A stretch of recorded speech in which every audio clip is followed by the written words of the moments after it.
Two cars race down the road, one clearly chasing the other. The car in front is driven by a woman who is desperately trying to get away.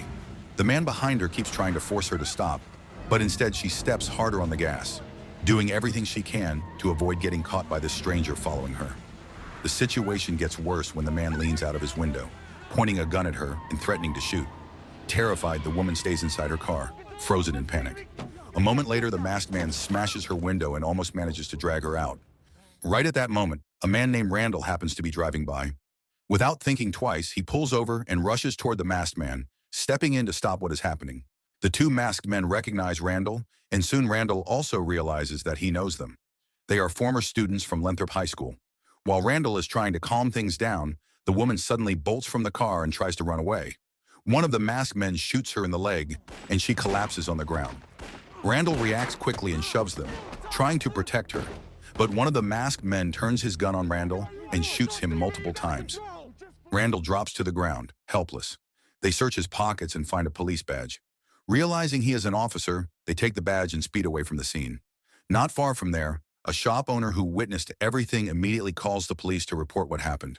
Everything changes from here. This is the Substitute 2, School's Out. Sometime later, Randall's funeral is held. He is remembered as a highly respected man with a military background. His daughter, Anya, stands by the grave, mourning her father, accompanied by her teacher, Kara. Randall's brother, Carl, arrives at the funeral, surprising Anya. With her father gone, she has no one left except him. During their conversation, Carl explains that during his life, Randall often dealt with troubled students, kids with discipline issues and violent behavior. Because of that, not many students came to the funeral. Some of them might even feel relieved that he is gone. Carl decides to move in and live with Anya, since there is no other family member who can take care of her. Anya cannot hide her disappointment. She points out that Carl never came to visit before, even though her father often hoped his brother would show up one day. Hearing this, Carl is caught off guard and quietly weighed down by guilt. One day at the schoolyard, Carl sees a woman being harassed by a group of men. He steps in and checks if she is okay, but she walks away without saying a word. Nearby, the same two masked men from before sit in a car, watching Carl and then slowly following him. They claim this neighborhood is their territory. Carl stays calm, looking them in the eye, clearly not intimidated. Before things escalate any further, a police car passes by, forcing the men to drive off. Once the police are gone, they circle back and open fire on Carl. He manages to dodge the bullets, while their car speeds away again. Before long, Carl reconnects with an old friend named Joey.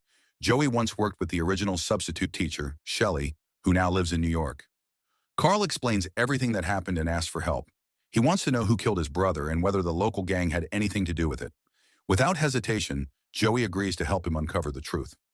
Soon after, the two of them meet at a bar to plan their next move. Joey shares what little information he managed to gather. The store owner who witnessed the attack is terrified and refuses to speak further. But he did mention one thing. The attackers were students from Lathrop High School and part of a group known as the Brotherhood. With that, the mystery becomes clearer and more urgent. Carl and Joey know they have to act quickly. The next day, Carl visits Kara's house. After a brief conversation, he asks who will replace Randall at the school. Kara explains that the administration is searching for a new teacher to take over his class, which happens to be the most troubled group of students on campus. Hearing this, Carl becomes interested in taking the position, not for a career, but as a way to investigate from the inside. Kara tells him he will need a teaching certificate first, but promises to help him through the process. The following morning, Anya returns to school for the first time since her father's death. Her friend Danny greets her, trying to make her feel welcome again. At the same time, Carl arrives at the school office for registration. There, he meets Warren, a mechanic teacher who offers to show him around, and casually asks if Carl plans to become the substitute for the notorious class. As they walk through the halls, Carl notices that many of the students look and act more like gang members than teenagers. The atmosphere feels tense and chaotic. While searching for the classroom, Carl gets lost until the janitor, Johnny, steps in and points him in the right direction. Once Carl finally enters the classroom, the scene is absolute chaos. Music blares, students dance, shout and drink soda, like they are at a party rather than in school. Carl calmly attempts to introduce himself, but no one pays attention. When he asks someone to lower the music, the students ignore him, until one student named Dante steps in out of curiosity and tells them to turn it down. Carl notices a student drinking from a soda bottle and sees his moment. He announces that he is their new teacher, then pulls a yo-yo from his pocket. At first it seems like a joke, But Carl explains that the lesson today is about perception. While most people see a yo-yo as a toy, hundreds of years ago in the Philippines, it was used as a weapon. To prove his point, Carl throws the yo-yo with precise force, shattering the soda bottle in the student's hand. The room falls silent. The chaos stops instantly. Carl then asks them what lesson they can take from perception, reminding them not to judge someone by appearances alone. During lunch break, a group of students gather outside laughing and mocking Carl. They think they are being clever, but what they do not know is that every word is being recorded by a hidden device planted inside the car they are leaning on. Meanwhile, somewhere else, Anya meets Danny, who arrives in a flashy Mustang. She admires the car and wonders how he could afford something like that. But Danny avoids the question and invites her inside. Across the street, Carl and Joey are busy with something far more serious. They are tailing a group of students they suspect are members of the Brotherhood, the same group responsible for Randall's murder. The trail leads them to an abandoned factory. Inside, the gang is torturing the store owner who witnessed the crime. The scene is brutal. The man is tied up with his hands above his head, beaten repeatedly, and even used as a target for a ball thrown straight into his stomach. Carl and Joey stay hidden, watching and waiting for the right moment to step in. The gang leader is furious, demanding to know why the witness spoke about the murder. The terrified man begs for mercy and admits he called the police, which only triggers more violence. Silently, Carl prepares a weapon. Joey then steps forward, unarmed, and confronts the gang with total confidence. To back him up, Carl fires a warning shot from the shadows, hitting one gang member in the leg, then another. The message is clear. The gang leader finally gives up and orders his members to release the witness. Before leaving, Joey gives them one last warning. They are not allowed to move until the red laser pointed at them disappears. Frozen with fear, they do exactly as told while Joey walks away calmly. Later that night, trouble continues to grow. Several students from the same problematic class prepare to steal a car. One of them, Mace, breaks the window, triggers the alarm, and quickly disables it like he has done this many times before. They drive away calmly, acting as if nothing happened. Watching from a distance is Joey, and this time the trap is his. Meanwhile, Carl spends the evening with Kara. They talk about his past, and Carl finally opens up a little. Randall was not only his brother, he was also his partner, a former mercenary who lived a difficult life. Kara then asks why Carl chose to become a teacher. His answer is simple. He wanted to make a difference, inspired by his brother's path. Their conversation is interrupted when Joey calls with urgent news. Mace and Dante stole the bait car Carl and Joey set up. They arrange to meet right away. Joey takes Carl to the location where the stolen car has been hidden. Carl wants to strike immediately, but Joey convinces him to wait until the next day. Then he plays the recorded evidence, revealing everything the gang planned. The next day, Carl walks into school like nothing unusual has happened. Class is about to start when one of the students, Keyshawn, begins clutching his stomach, pretending to be in pain. He slips out of the classroom without permission, but instead of heading to the bathroom, he sneaks around the back of the building to let members of the gang inside. Back in the classroom, Mace turns the music up loud again, making it clear he has no intention of listening. Carl asks him to turn it off, but Mace refuses. After several warnings, Carl calmly picks up the radio and throws it out the window. The entire class goes silent. Mace stands up, furious, and pulls out a knife, showing off like he wants to prove something. Carl reacts instantly and disarms him with ease. He tells Mace there is a lesson behind his actions, and then leaves the room to find Keyshawn. Before Carl can reach the bathroom, one of the gang members jumps him from behind. But thanks to Joey's earlier recordings, Carl already knew what to expect. The attacker is knocked down quickly. Keyshawn eventually returns to class, excited and bragging that Carl must have been beaten badly. He has no idea Carl just fought off several people on his own. Inside the bathroom, Carl continues taking down each attacker one by one with complete control. When it is over, he straightens his shirt and adjusts his watch like nothing happened. Suddenly, Johnny the janitor steps out and compliments him. From Carl's movements, Johnny realizes he has a military background. He reveals that he served as well and tells Carl to meet him later in the basement. Carl returns to the classroom perfectly calm. The students are stunned. Mace stands quietly as Carl asks about the radio. That is when Mace admits it was stolen. For a moment, he seems to understand the message Carl has been trying to teach. But when Carl encourages him to choose a better path, Mace shuts down. He angrily explains that Carl knows nothing about his life. His father is in prison, his brother is dead, and his mother is gone. The gang is all he has ever had. Frustrated, he tosses Carl's yo-yo back at him and storms out. Later, Carl meets Johnny in the basement. Johnny reveals a hidden room filled with military gear he has collected over the years. As they talk, he mentions strange noises in the school at night. people coming and going. But whenever he checks, no one is there. That same day, Anya walks home alone. Out of nowhere, a masked man speeds by and nearly hits her. He steps out and delivers a chilling warning. Carl needs to stop interfering, or the consequences will get worse. That night, Anya tells Carl what happened. She is shaken and confused, especially about how the masked man knew she was related to Carl. Carl reassures her and tells her to stay home where it is safe. Later that same night, Carl meets Joey and Johnny at the school. They want to investigate the strange noises Johnny mentioned before. The three move quietly through the building until Johnny leads them to a hidden corridor that connects to a garage area. Carl goes up first and discovers something shocking. Warren is there, along with several students dismantling stolen cars. It becomes clear that Warren is behind a large illegal operation. He and the students strip vehicles and sell the parts, earning a massive amount of money each month. As Carl listens, Warren receives a phone call from Dante. The police have found one of the stolen cars and there was a short chase. Dante also reports that Mace is dead. Warren shows no reaction at all. Not sadness, not anger, nothing. To him, Mace was disposable. The next morning, the mood in Carl's classroom is completely different. The students are unusually silent, clearly mourning Mace, except for Dante, who sits with a hardened expression. Carl reminds them that none of them are soldiers. They should not be risking their lives or getting involved in things they cannot control. Dante snaps back, saying Carl has no idea what their lives are like.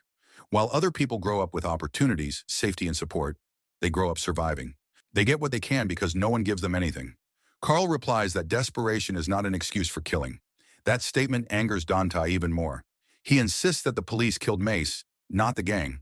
But Carl already suspects Dante had a role in Randall's death. After school, Carl visits Kara and asks about Warren. She explains that many students like him, but outside of school he is cold, manipulative, and controlling. She also admits that he once asked her out, and she turned him down because of how possessive he was. The next day during lunch, Carl sits with Kara and quietly asks her to dig into Warren's background. Across the cafeteria, Warren watches them and begins to grow suspicious.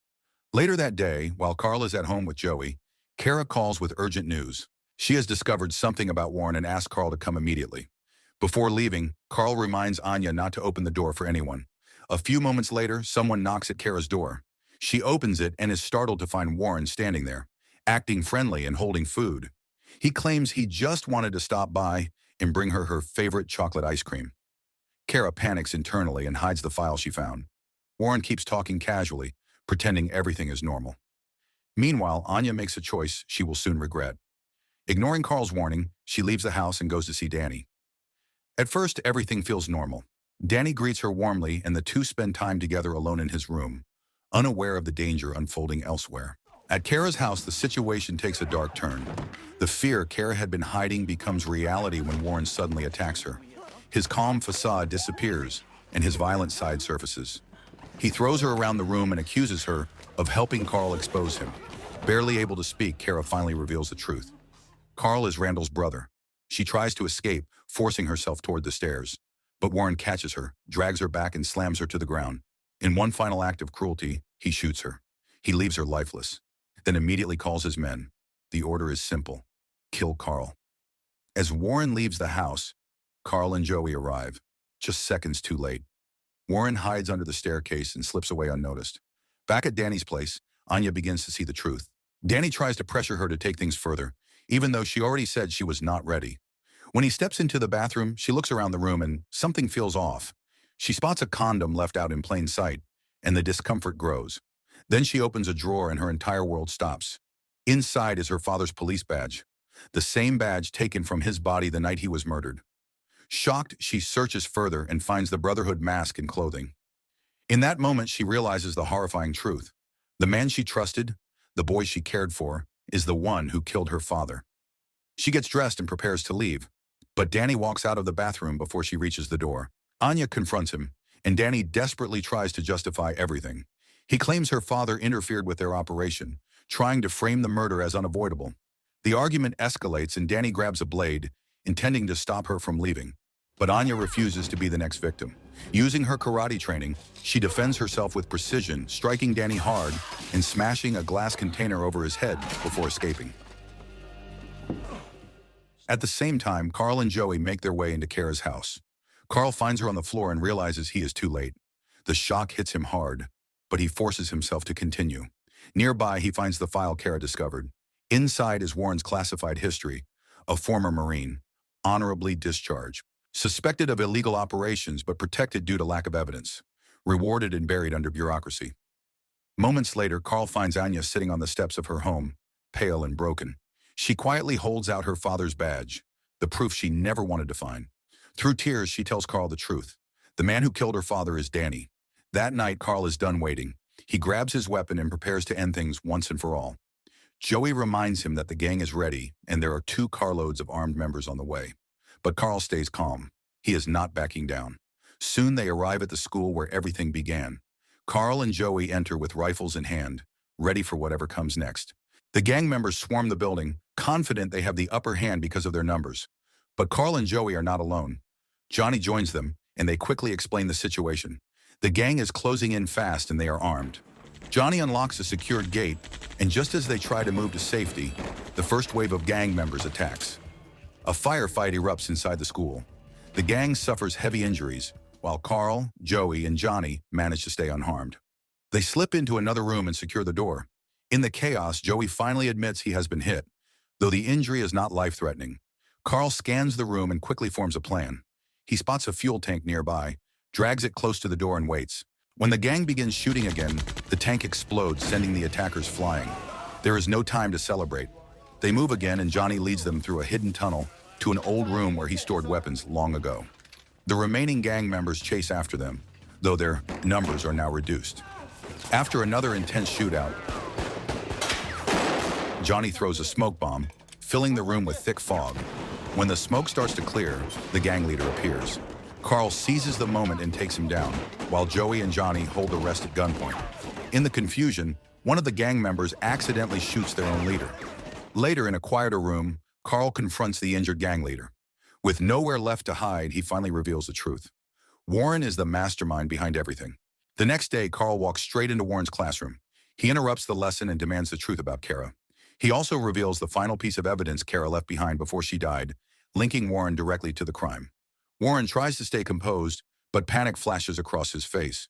Instead of admitting anything, he turns the attention on Carl and exposes his past as a former mercenary in front of the students. Then he reaches for a gun hidden in his briefcase, but Carl reacts faster and slams it shut before Warren can grab it. A brutal fight breaks out. Both men are trained, both know exactly how to kill, and neither is willing to lose. Warren pulls out a flamethrower and nearly blasts Carl, but Carl dodges and counters with everything he has left. The fight becomes savage. Carl grabs a light bulb and drives it into Warren's eye, then slams him repeatedly to the ground with relentless force. From the upper floor, Anya witnesses the chaos unfolding below. She rushes downstairs as the fight reaches its breaking point.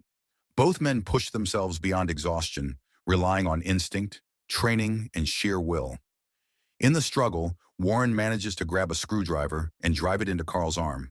The students watch in total silence, frozen between shock and disbelief. Despite the pain, Carl pulls the screwdriver out, forces himself back up, and delivers one final strike to Warren's abdomen. Warren collapses, and this time he does not get back up. The room falls still. No one mourns Warren. The threat he created finally ends. After a brief moment, Anya and Joey walk toward Carl. They look relieved, even proud. Carl thanks Joey for standing beside him through everything. Johnny steps forward, claps his hands, and casually tells the students to return to class as if nothing unusual happened. A few of the once rebellious students look at Carl with new respect.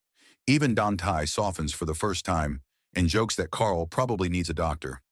Exhausted, Carl nods and replies that a long vacation would not hurt either. Some time passes, and peace finally returns. Carl and Anya visit Randall's grave together. Anya gently places flowers and her father's badge on the headstone. She tells Carl she will protect their home and always make space for him in her life. Carl listens quietly, then smiles with pride. Without needing any more words, they share a quiet embrace, honoring the man they lost and the battle they survived together. So the moral of the story is never underestimate a teacher with a yo-yo and anger issues.